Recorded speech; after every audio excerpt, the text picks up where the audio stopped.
शहबाज शरीफ का रोमांस कुछ ज्यादा ही बढ़ गया है। अद्वियात बनाने वालों पर अब आर्मी एक्ट क्या लगेगा और इलेक्शन कमीशन की 2 नंबरी पकड़ी गई है। ये 2 नंबरी कैसे पकड़ी गई ये भी मैं आपको बताऊंगा आज की इस नशिस्त के अंदर। और फिर पीटीआई हुकूमत गिराने का असल जिम्मेदार कौन है, अहम शख्सियत ने राज खोल दिया और ये मामला 2019 और लंदन प्लान के साथ कैसे जुड़ा हुआ है। असम्बली तहलील कब होंगी, बड़ी हुकूमती शख्सियत ने तफसील बता दी। और फिर फवाद चौधरी साहब अब किस पार्टी को ज्वाइन कर रहे हैं या फिर वो अपनी नई पार्टी या कोई नया कारोबार शुरू करने जा रहे हैं, ये भी मैं आपको बताऊंगा। और फिर पाकिस्तानी जर्नैलों की ऑस्ट्रेलिया जाने पर पाबंदी, हकीकत असल में क्या है। और पीडीएम पार्टियां गुत्थम गुत्था, मौलाना को हुकूमत का भूखा होने के ताने और परवेज इलाही की एक जज से अनोखी फरमाइश भी सामने आ गई है। लेकिन सबसे पहले आपको बताएं कि मुनस इलाही की चौधरी बरादरान को एक शटअप कॉल सामने आई है। मुनस इलाही की पाकिस्तान तहरीक इंसाफ ना छोड़ने की जिद ने परवेज इलाही को भी दुहाई देने पर मजबूर कर दिया है, जो कि अब मुसलसल जेल में रहने की वजह से पाकिस्तान तहरीक इंसाफ को खैरबाद कहने पर तैयार हो गए हैं। बहुत देर से वो जेल में थे, मुख्तलिफ अटेम्प्ट्स की गई और अब ऐसा लगता है कि वो पूरे के पूरे प्रोसेस से फ्रस्ट्रेट होकर ये बयानात जो हैं वो दे रहे हैं। आपको याद रखना चाहिए इससे पहले भी परवेज इलाही की मुलाकातें हो चुकी हैं चौधरी शुजात साहब से, और चौधरी परवेज इलाही से काफ लीग के सरबराह चौधरी शुजात हुसैन की हालिया दिनों में तीसरी दफ़ा मुलाकात जो है वो हुई है, जिसमें अब तक चौधरी शुजात को ना कहने वाले परवेज इलाही ने आप पीटीआई ये कहकर छोड़ने पर आमादगी का इजहार कर दिया कि उनको मुनस इलाही ने कहाँ फंसा दिया। ये दावा किया जा रहा है कि इस मुलाकात के दौरान चौधरी शुजात ने टेलीफोन पर मुनस इलाही से रब्ता करने की कोशिश की, मगर उन्होंने कॉल रिसीव नहीं की और बाद में मुनस इलाही ने पाकिस्तान तहरीक इंसाफ में ही रहने के अपने फैसले से चौधरी बरादरान को बाकायदा आगाह कर दिया, यानी परवेज इलाही साहब को जो है वो आगाह कर दिया।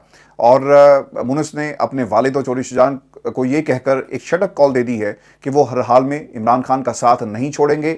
इस शटअप कॉल के बाद अब परवेज इलाही जेल की सोबतें मजीद कितनी देर बर्दाश्त कर सकेंगे, ये एक बुनियादी और इंतहाई अहम सवाल है।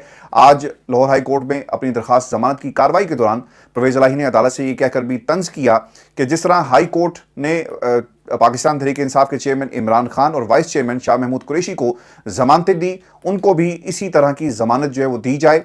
आप परवेज इलाही का अदालत पर यह तंज बता रहा है कि वो इस वक्त कितने फ्रस्ट्रेट हो चुके हैं और अपने बेटे के बरक्स वो जेल से निकलने के लिए अब पाकिस्तान तहरीक इंसाफ से भी निकलने को तैयार हैं।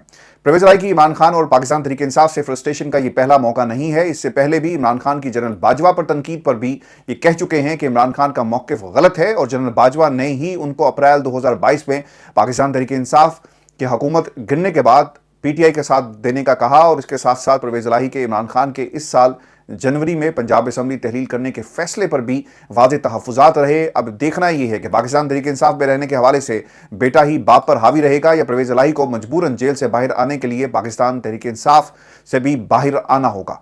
वो कौन सी ताकत है जो मुनस इलाही को अब तक इमरान खान के साथ जोड़े हुए है, ये एक बुनियादी सवाल है। पाकिस्तान तहरीक इंसाफ के साथ मुनस इलाही अपना मुस्तकबिल देखते हैं, जबकि दूसरी तरफ परवेज इलाही ये समझते हैं कि अब उनकी कितनी सियासत बाकी रह गई। आने वाले दिनों में बच्चों की सियासत है। मुनस अपना मुस्तकबिल पाकिस्तान तहरीक इंसाफ के साथ देखते हैं और वो मकाम जो मुनस इलाही को और परवेज इलाही को पीटीआई में मिल सकता है, शायद ये मकाम ना ही नून लीग में मिलेगा, ना ही पाकिस्तान पीपल्स पार्टी में मिलेगा और अब काफ लीग में भी ये मकाम किसी सूरत नहीं मिलेगा। क्या नवाज शरीफ की तरह मुनस इलाही भी किसी बेहतर मौके की तलाश में हैं कि जब उनके लिए इंतखाबात से कबल मुल्क वापस आना आसान होगा? यकीनन जब मुकदमात खत्म हो जाएंगे, वो लोग जो इस वक्त परवेज इलाही और उनके बेटे के खिलाफ मुकदमात खोल कर बैठे हैं और इंतजार कर रहे हैं, यकीनन जब हवाएं ठंडी आएंगी, इनकी गुफ्तगू और इनका एक जो प्लान, जो मास्टर प्लान है इंतखाबात के हवाले से, उसमें इनकी कोई स्पेस अगर बनेगी तो यकीनन ये पाकिस्तान वापस आ जाएंगे। और फिर चौधरी शुजात ने इस्टेब्लिशमेंट का पैगाम वाज़ेह तौर पर परवेज इलाही को पहुंचा दिया है कि अब उनको इस पैगाम की बिलाखिर समझ भी आ गई है कि जनाब अगर आपने बाहर आना है तो आपको पाकिस्तान तहरीक इंसाफ को खैर बात कहना होगा और परवेज इलाही साहब को ये भी मानना होगा, क्योंकि आपने इससे पहले भी देखा कि चौधरी शुजात हुसैन का जो ग्रुप है वो हुकूमत के साथ जाकर बैठ गया और दूसरी तरफ परवेज इलाही साहब जो है पाकिस्तान तहरीक इंसाफ के साथ चले गए। पाकिस्तान तहरीक इंसाफ को छोड़कर शायद उनकी काफ लीग में जगह ना हो, लेकिन उन्हें पीपल्स पार्टी के साथ जो है वो एक मोहरे के तौर पर जरूर जो है वो शामिल करवाया जाएगा। व्यूअर्स, आपको ये बताते चलें कि परवेज इलाही का पीटीआई छोड़ जाना इमरान खान के लिए कोई बड़ा सियासी नुकसान नहीं होगा, क्योंकि परवेज इलाही को इमरान खान की ज़्यादा ज़रूरत है। इमरान खान को बहुत सारे हैवी वेट्स छोड़कर चले गए।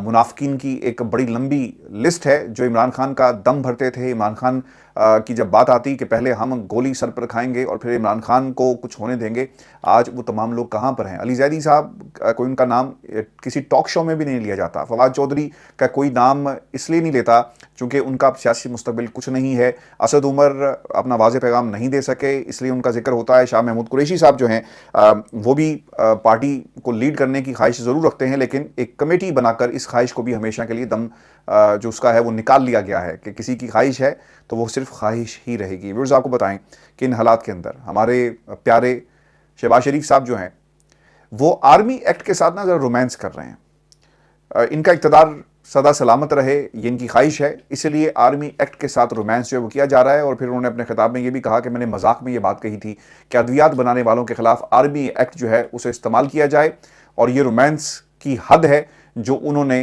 पार कर ली। शहबाज शरीफ सब्ज़ इनकलाब का नारा भी लगा रहे हैं। तो शहबाज शरीफ साहब ये कहते हैं कि 60 की दहाई में ज़रई शोबे में बेमिसाल तरक्की हुई थी। जाली अद्वियात किसान के लिए बहुत बड़ा सेटबैक है। नवाज शरीफ दौर में जाली अद्वियात का मुकम्मल खात्मा कर दिया गया। जाली अद्वियात अगर सिविल कोर्ट्स के जरिए ख़त्म नहीं हो सकती तो आर्मी एक्ट लागू करना चाहिए ताकि किसान की मेहनत ज़ाया ना हो। सिपा सलार ने मुझे ग्रीन पाकिस्तान इनिशिएटिव का मशवरा दिया। ये बात तय है कि हमें मिलकर बहुत बड़े विजन को अमली जामा पहनाना होगा। मुझे नज़र आ रहा है कि पाकिस्तान में दूसरा सब्ज़ इनकलाब आएगा। अब पाकिस्तान मजीद कर्ज लेने का मुतहम्मिल नहीं हो सकता। हम किस तरह तरले बिनतें करके कर्ज ले रहे हैं। एक टीम वर्क के नतीजे में IMF प्रोग्राम मुकम्मल हुआ। ग्रीन पाकिस्तान इनिशिएटिव के लिए खलीजी ममालिक इन्वेस्टमेंट के लिए तैयार हैं। हालात बेहतर होंगे, सरमायाकार पाकिस्तान इन्वेस्ट करेंगे। अगले 4 से 5 साल तक ज़राअत के मैदान में 30 से 40 अरब डॉलर की सरमायाकारी हो सकती है। ग्रीन पाकिस्तान इनिशिएटिव प्रोग्राम के तहत 40 लाख लोगों को रोज़गार मिलेगा। तमाम इदारे और अफवाज पाकिस्तान ज़रई इनकलाब में भरपूर किरदार अदा करेंगे। अच्छा, एक तासुर जो मुझे फौरी तौर पर इनके इस बयान के बाद ये मिला कि शायद अब ये फैसला कर लिया गया है कि शहबाज शरीफ ही अगले वज़ीर-ए-आज़म होंगे, और जो प्लेज आज ये कर रहे हैं कल को इसे बाकायदा अमली जामा पहनाने के लिए इन्हें इक़्तिदार में लाने की भरपूर जो है वो कोशिश की जाएगी। और व्यूअर्स, ये भी आपको याद रखना चाहिए कि ये जो बातें की जा रही हैं इन्वेस्टमेंट की पाकिस्तान में, आप वन विंडो ऑपरेशन तो पाकिस्तान में इन्वेस्टमेंट्स के लिए नहीं कर सके। लोगों को सब्ज़ बाग और सब्ज़ इनकलाब के नाम पर आप जो बाग दिखा रहे हैं, पाकिस्तान के अंदर पिछले 75 सालों में 75 करोड़ दफ़ा जो है ये नारे लगे, लेकिन पाकिस्तान के अंदर कभी भी इनकलाब नहीं आ सका। और हमारे नसीब में है कि हम कशकोल उठाएंगे और लोगों से भीख ही मांगेंगे, चाहे वो शहबाज शरीफ साहब की हुकूमत हो चाहे किसी और की। ये हमारे मुकद्दर में हमेशा के लिए लिख दिया गया है। व्यूअर्स, आपको ये बताते चलें कि पाकिस्तान तहरीक इंसाफ की ना इस हुकूमत को गिराने के लिए मुख्तलिफ दावे सामने आते रहे, और पाकिस्तान तहरीक इंसाफ के अंदर से लोगों ने हमेशा ये बात की। फिर जनरल बाजवा के बहुत सारे इंटरव्यूज़ जो हैं वो सामने आए, लेकिन लंदन में हम हमेशा से ये कहते रहे कि जब जनरल बाजवा नवाज शरीफ को पाकिस्तान से बाहर आने की इजाज़त देते हैं ना, तो उसी दिन से ये साजिश का बाकायदा आगाज़ हो गया। पहले उन्होंने कहा होगा ना कि जनाब मैनू पहले तू कढ़ो तो फिर असी वेखांगे कि असी की करना है। बाहर से बैठकर आसानी होगी, जेल में रहकर शायद मेरे लिए इतनी आसानी ना हो, और मैं इस जेल को ज़्यादा देर बर्दाश्त भी नहीं कर सकता। पाकिस्तान तहरीक इंसाफ हुकूमत गिराने का असल जिम्मेदार कौन था? एक इंतहाई अहम शख्सियत ने यह राज खोल दिया है। ख्वाजा आसिफ ने एक टीवी प्रोग्राम में इंकशाफ किया कि पाकिस्तान तहरीक इंसाफ को लाने वाले उनसे काफ़ी नाखुश थे। नाखुश इतने थे कि PTI हुकूमत के पहले साल ही में वो उनसे तंग आ गए, और अप्रैल 2019 में उन्होंने इमरान खान के खिलाफ बयानबाजी निजी हलकों में शुरू कर दी और इस तरह की ज़ुबान इस्तेमाल करना शुरू की जैसे इमरान खान भी उनके खिलाफ इस्तेमाल नहीं करते। हमें यानी ऐसी गुफ्तगू, ऐसे अल्फाज जो TV पर या किसी सोशल मीडिया पर प्लेटफॉर्म पर इस्तेमाल नहीं किए जा सकते। गुफ्तगू इंतहाई गैर महज़ब थी और अखलाकियात के ख़िलाफ़ थी। उन्होंने ये भी कहा कि जनरल बाजवा के साथ उनकी एक्सटेंशन के साथ ही उनके राब्ते शुरू हो चुके थे, यानी अप्रैल 2022 में जो भी कुछ हुआ वो जनरल बाजवा की मंशा के ऐन मुताबिक हुआ। और मजीद ख्वाजा आसिफ साहब ये भी कहते हैं कि मैं आपको ज़्यादा नहीं बता सकता क्योंकि मुझे पार्टी से इस पर बोलने की इजाज़त जो है वो लेना पड़ेगी। अब मसला यहाँ पर यह है कि जब आपको याद होगा ना कि जनरल बाजवा की जब एक्सटेंशन का मामला आया तो यकीनन कुछ अहद किए गए होंगे कि बदले में तुम हमें क्या दोगे, आपको जनाब एक्सटेंशन मिल जाएगी। अच्छा ठीक है, एक्सटेंशन दे दी, सपोर्ट कर देंगे पार्लियामेंट के अंदर, लेकिन बदले में हमें क्या मिलेगा? नवाज शरीफ साहब ने क्या मांगा होगा? मरीम नवाज मुल्क के अंदर दंदनाती फिरती थी, बेल के ऊपर जलसे करती फिरती थी, किसके कहने पर? और बहुत गम गुस्सा था इमरान खान को। मैं आगे बढ़ने से पहले ना एक बात आपको बता दूँ। बाज़ लोग ये कहते हैं कि जनाब के عمران خان کا مستقبل تاریک ہو گیا, پی ٹی آئی کا تاریک ہو گیا. الیکشن جو ہے نا, جب تک انہیں یقین نہیں آئے گا نا, یہ نہیں کروائیں گے. ایک بات. دوسری بات, آئی ایم ایف نے جو گفتگو ہوئی ہے اور جو ملاقات ہوئی, اس سے ایک تاثر یہ ضرور آیا, اور کچھ لوگ یہ مانتے ہیں, آئی ایم ایف جن کے ساتھ مسلسل رابطے میں اور جن کا یہ ایریا ہے پاکستان کی حکومت کے اندر, کہ آئی ایم ایف نے یہ پیغام حکومت کو دے دیا ہے کہ الیکشن ہونے چاہیے, وقت پر ہونے چاہیے, اور پھر جس سے انہوں نے ڈویژن کی ہے 3 حصوں میں, یعنی اس حکومت کو, نگران حکومت کو, پھر آنے والی حکومت, کنفرمیشن اور باقاعدہ گارنٹیز لی گئی ہیں کہ انتخابات میں عمران خان اور پی ٹی آئی ہوگی تو انتخابات ہوں گے اور آپ انہیں مائنس نہیں کر سکتے. یہ چیز ہی طے ہو گئی ہے. اچھا, اب اسمبلیاں کب تحلیل ہوں گی؟ اور یہ ایک بڑی حکومتی شخصیت ہے جی, اس نے یہ کہا ہے, وہ یہ کہتے ہیں کہ اور یہ 2 مختلف انٹرویوز میں ان کی طرف سے یہ کہا گیا ہے کہ نواز شریف, مریم نواز, بلاول زرداری کی ایک میٹنگ ہوئی, نون لیگ اور پیپلز پارٹی کے دبئی ملاقات شیڈیولڈ میٹنگ نہیں تھی. عدم اعتماد کی کامیابی کے وقت بھی نون لیگ کا موقف تھا کہ الیکشن میں جانا چاہیے. نون لیگ کلیئر ہے کہ وقت پر اسمبلی تحلیل اور الیکشن ہونا چاہیے. پہلے تو عقل کے ہوش کے ناخن لیں, اور ذرا سی عقل ہو تو قوم کے ساتھ کم از کم اتنی ڈٹائی کے ساتھ جھوٹ مت بولیں, چونکہ ایک فیصلہ سپریم کورٹ پاکستان کا بھی آیا, اسے بھی نہیں مانا گیا. 90 روز میں انتخابات ہونے تھے پنجاب میں, وہ بھی نہیں کیے گئے.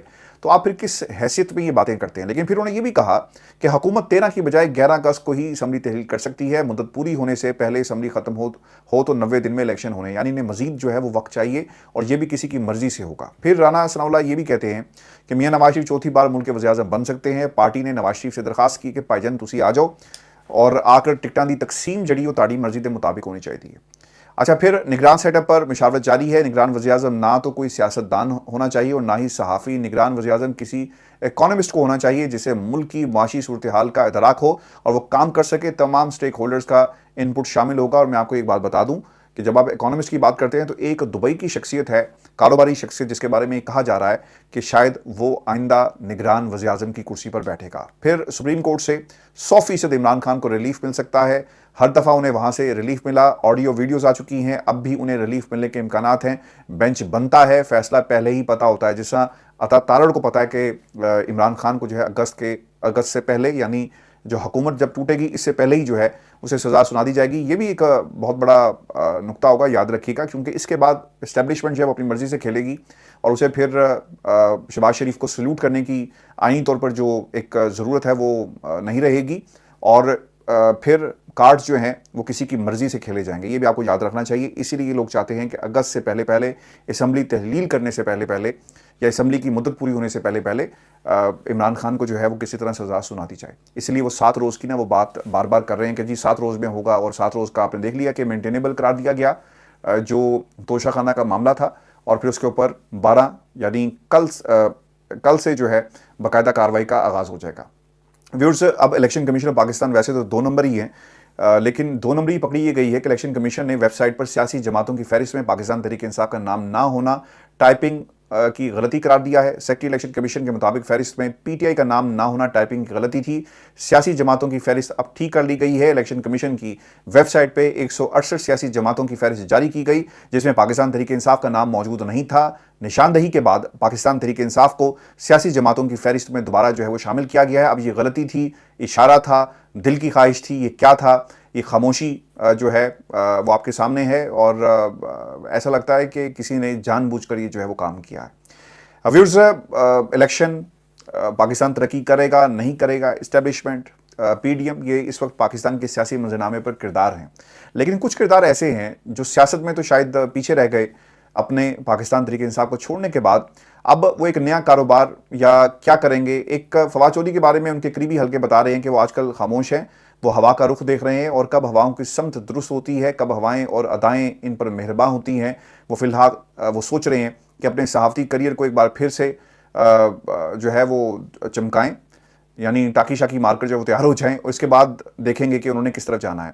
صحافت میں نام کمایا جائے, کیونکہ ان کی بنیادی وجہ شہرت صحافت تھی, اور ہو سکتا ہے کہ وہ ان قریب ایک نیا ڈیجیٹل سیٹ اپ شروع کر دیں یوٹیوب پر یا کسی اور میڈیم پر, اور یہ بھی ممکن ہے کہ ان کے ساتھ کوئی ان کا ہم خیال گروپ بھی شامل ہو جائے, جس طرح باقی لوگوں نے ایک پارٹی بنا لی ہے, یہ بھی ایک پارٹی بنا سکتے ہیں. مفتاح اسماعیل جیسے لوگوں کو اپنے ساتھ ملا لیں, مصطفیٰ نواز کھوکر جیسے لوگوں کو اپنے ساتھ ملا لیں, تو یہ بھی بات جو وہ کی جا رہی ہے. ویورز, آپ کو خبر یہ دیں کہ 5 جرنیلوں کی آسٹریلیا میں داخلے پر پابندی لگائی گئی. یہ دعویٰ کیا گیا ایک ٹویٹر اکاؤنٹ کی طرف سے، اور یہ کہا گیا کہ جناب آسٹریلیا ہائی کمیشن نے تصدیق کی آسٹریلیا کی جانب سے پاکستان کے کسی فوجی افسر یا اہلکار پر ایسی کوئی سفری پابندی جو ہے وہ نہیں لگائی گئی. جن ٹویٹر صارف نے ایک ویڈیو بھی شیئر کی ہے جس میں واضح طور پر یہ کہتے ہوئے سنا جا سکتا ہے کہ آسٹریلیا سابق chief of army staff general retired Qamar Javed Bajwa, حاضر service chief army staff general Asif Munir اور انٹیلیجنس کے جو سربراہ ہیں ISI کے اہلکاروں سمیت تقریباً 50 اہلکاروں کو ملک میں داخلے کی اجازت جو ہے وہ نہیں دے گا. پوسٹ میں دعویٰ کیا گیا کہ آسٹریلوی پارلیمنٹ نے پاکستان میں انسانی حقوق کی خلاف ورزی کرنے والے تمام پاکستانی جرنیلوں پر اپنے ملک میں پابندی لگا دی ہے. اچھا، پھر ایک اور صاحب ہیں، انہوں نے کہا کہ 5 جون کو ایک فیس بک صارف نے یہ بھی پوسٹ میں ایسا دعویٰ کیا کہ آسٹریلیا نے پاکستانی جرنیلوں کو اپنے ملک میں بین کر دیا ہے. حقیقت آپ کے سامنے آ گئی ہے کہ اس قسم کا کوئی کام جو ہے وہ نہیں کیا گیا. یہ صرف اور صرف جو ہے ایک افواہ تھی، اور اس کی حقیقت سے جو ہے وہ دور دور تک جو ہے اس کا کوئی تعلق نہیں ہے. ویورز، آخر میں پرویز الہی صاحب پہ تھوڑی سی ہم بات کریں گے چونکہ یہ بات رہ گئی تھی. انہوں نے ایک انوکھی فرمائش کی ہے، اور وہ یہ کہتے ہیں کہ انہیں جس طرح عمران خان صاحب کو ریلیف ملا ہے ویسا ہی ریلیف جو ہے انہیں بھی مل جائے، یعنی ان کی ضمانت جو ہے اسے منظور کر لیا جائے. دونوں کیسز نا ان پہ زمین آسمان کا فرق ہے. عمران خان کے اوپر جھوٹے مقدمات بنائے گئے اور 9 کے واقعات ان پر تھوپے جا رہے ہیں، اور پھر اس کے علاوہ بہت کچھ ہو رہا ہے. لیکن پرویز الہی صاحب جو ہیں ان کے اوپر کرپشن اور پھر جو دیگر معاملات ہیں اینٹی کرپشن کے ذمے جو ٹاسک انہیں دیا گیا اس کے تحت مقدمات جو ہیں وہ بنائے گئے ہیں. دونوں کیسز میں زمین آسمان کا فرق ہے. جج کے سامنے وہ پیش ہوئے، ان سے پوچھا گیا کہ کیا سہولیات ہیں. انہوں نے کہا جی کمرے میں باتھ روم ہے، نہ پنکھا ہے، نہ لائٹ ہے، نہ کچھ بھی نہیں ہے. اور پھر کہا کہ کیا آپ کو سہولیات دی نہیں گئی. انہوں نے کہا جی لا کر رکھتے ہیں، تصویریں اتارتے ہیں اور پھر لے کر چلے جاتے ہیں. تو یہ پرویز الہی صاحب کے حوالے سے جو فرمائش ہے جج کے سامنے انہوں نے کی کہ جناب جس طرح شاہ محمود کو ضمانت مل گئی، پرویز الہی صاحب یہ بھی کہتے ہیں جس طرح عمران خان کو مل گئی، تو جناب مینوں کیوں ضمانت جڑی ہے وہ نہیں دیں، لہٰذا مینوں بھی جڑی ہے ضمانت جو ہے وہ دیتی جائے. اچھا، اب یہ جو تصویر والا معاملہ ہے اور جس طرح سے وہ جو باتیں کر رہے ہیں کہ تصویر کھینچ کے لے جاتے ہیں، اس کا تعلق پہلی والی خبر کے ساتھ ہے.